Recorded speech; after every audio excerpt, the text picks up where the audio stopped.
सनातन खतरे में है। जिस तरह से मुसलमानों की जनसंख्या यहाँ बढ़ रही है लगातार, भाई ना तो जनसंख्या नियंत्रण कानून मोदी जी ने बनाया और ना ही जनसंख्या नियंत्रण कानून योगी जी ने बनाया, तो ये तो खुद बहुत दिनों तक नहीं रुकने वाले हैं। एक बार भारत का प्रधानमंत्री मुसलमान बना तो योगी जी क्या कर लेंगे मोदी जी फिर, कि जितने यहाँ भारत में मुसलमान रहते हैं उनके बाप दादा अपने हिस्से की जमीन से 1.5 गुना हिस्सा लेके पाकिस्तान और बांग्लादेश ले चुके हैं।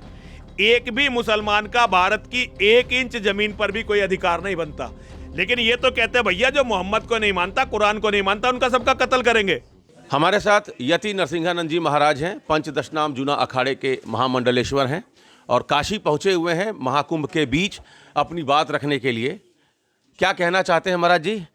बड़ी महत्वपूर्ण कोई चर्चा करने काशी आए हैं, कुंभ के बीच में आए हैं। देखिए, काशी तो सनातन धर्म की एक तरह से वैचारिक राजधानी है। सारे बड़े वैचारिक कार्य काशी से ही हुए हैं। सनातन धर्म के संरक्षण का काम, सनातन धर्म के संवर्धन का काम काशी इसी के लिए जानी जाती है। काशी के लोगों का सौभाग्य है कि उन्होंने भारत के प्रधानमंत्री को तीसरी बार चुनकर संसद में भेजा है। आज सनातन के मानने वाले बांग्लादेश में बहुत परेशान हैं। हमारी छोटी छोटी बच्चियों की रोज इज्जत लूटी जा रही है बड़ी निर्दयता के साथ। 50-50 दरिंदे एक छोटी छोटी बच्ची से बला। मांग क्या है आपकी? मैं वही तो बता रहा हूँ आपको। और हमारे लोगों की रोज वहाँ हत्या हो रही है, मंदिर तोड़े जा रहे हैं। हमारी मांग है भारत के प्रधानमंत्री जी से और काशी के लोगों से निवेदन है कि काशी के लोग अपने सांसद पर, जो भारत के प्रधानमंत्री हैं, दबाव बनाएं कि बांग्लादेश में तुरंत सैन्य कार्रवाई हो, बांग्लादेश में एक हिंदुओं के लिए अलग देश बनाया जाए और यूएनओ पर दबाव बनाया जाए। ये ही पाकिस्तान के साथ होना चाहिए।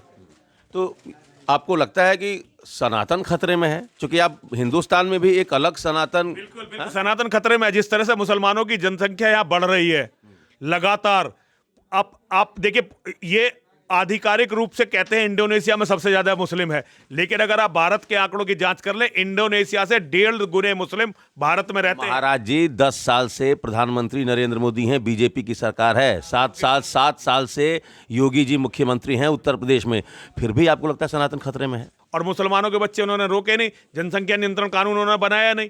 भाई ना तो जनसंख्या नियंत्रण कानून मोदी जी ने बनाया और ना ही जनसंख्या नियंत्रण कानून योगी जी ने बनाया, तो ये तो खुद बहुत दिनों तक नहीं रुकने वाले हैं।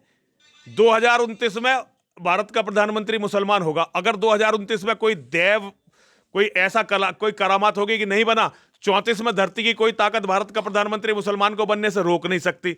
एक बार भारत का प्रधानमंत्री मुसलमान बना तो योगी जी क्या कर लेंगे मोदी जी फिर। तो एक हिंदू कपल को कितने बच्चे पैदा करने चाहिए? देखिए, आज के हिसाब से जैसे कम से कम मुसलमानों से तो ज्यादा ही पैदा करने चाहिए, उनके एवरेज से तो ज्यादा ही पैदा करने चाहिए। तो एवरेज क्या है? एवरेज जो माना जाता है वो 9.8 का माना जा रहा है इस टाइम। जो मुसलमानों का एवरेज 9 लगभग 10 का माना जा रहा है। लेकिन इतना भी नहीं, 4-5 तो हर हिंदू को करने चाहिए, बच्चे जरूर करने चाहिए। बच्चे ज्यादा होंगे तो परिवार भी अच्छा होगा और देश भी समृद्ध बनेगा।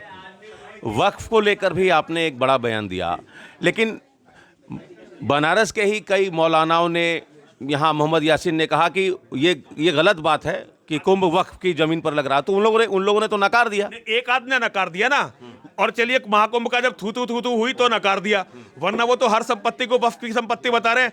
फैक्ट ये है कि जितने यहाँ भारत में मुसलमान रहते हैं उनके बाप दादा अपने हिस्से की जमीन से 1.5 गुना हिस्सा लेके पाकिस्तान और बांग्लादेश ले चुके हैं। एक भी मुसलमान का भारत की 1 इंच जमीन पर भी कोई अधिकार नहीं बनता। ये तो कुछ नेताओं की गुंडागर्दी, उन्होंने इस तरह का संविधान लिख दिया और हिंदुओं की छाती पर ये दरिंदे छोड़ दिए, आदमखोर दरिंदे, और वक्फ छोड़ दिया। वरना वक्फ की छोड़िए, इसी तरह से देश का बंटवारा हुआ था कि हिंदू यहाँ रहेंगे और ये सारे मुसलमान वहां जाएंगे। तो इन्होंने अपने बाप दादों की बात को नहीं रखा। हमारे बाप दादाओं ने इन्हें दया करके रख लिया कि भाई चलो कोई बात नहीं, भाई तो है हमारे, हम में से बने हैं। आज भी हमारे बड़े बड़े नेता कहते हैं कि इनका और हमारा डीएनए एक है, लेकिन ये तो कहते हैं भैया जो मोहम्मद को नहीं मानता, कुरान को नहीं मानता, उनका सबका कत्ल करेंगे। ये स्वीकार्य नहीं है किसी भी हालत में। इनके हिस्से की जमीन अगर ये भाई बन के रहते, जो कि ये नहीं रह रहे, तो मतलब अब हिंदू और मुसलमान हिंदुस्तान में एक साथ नहीं रह सकता, आप ऐसा मानते पूरी हैं? दुनिया में मुसलमानों के साथ कोई नहीं रह सकता। ये वैश्विक सवाल है, इसे हिंदुस्तान में मत बात देखिए। ये अमेरिका में नहीं छोड़ रहे लोगों को, वहां लोग अपना त्योहार मना रहे हैं तो उन पर ट्रक चढ़ा रहे हैं। ये जर्मनी में लोग जब अपना त्योहार मना रहे हैं तो उन्हें गाड़ियों से रौंद रहे हैं। इन्होंने ग्रूमिंग गैंग, जो हमारे यहाँ लव जिहाद कहते हैं, उस तरह का ग्रूमिंग गैंग कितनी बच्चियां इंग्लैंड में बर्बाद कर दी। पूरी दुनिया में ये किसके साथ रह रहे हैं भाई? ये एक बात बताइए, इजराइल यहूदियों का देश, उनकी हजारों साल पुरानी जमीन, उन्हें मार के वहां निकाला गया। अपनी ही जमीन को खरीद कर यहूदियों ने देश बनाया। जमीनें बेची किसने? मुसलमानों ने।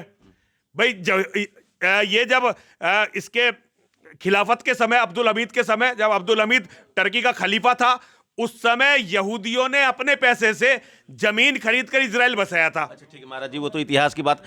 जो प्राचीन मंदिर हैं जिनको लेकर प्लेसेस ऑफ वर्शिप एक्ट का मामला सुप्रीम कोर्ट में भी है, तो काशी, अयोध्या, मथुरा, अयोध्या में तो भव्य राम मंदिर का निर्माण हो ही गया, तो काशी और मथुरा को छोड़कर प्राचीन जो कि संभल में भी मंदिर मिल रहा है, काशी में भी मंदिर मिल रहा है, इस पर आपका क्या स्टैंड है? संभल की बात मत करिए।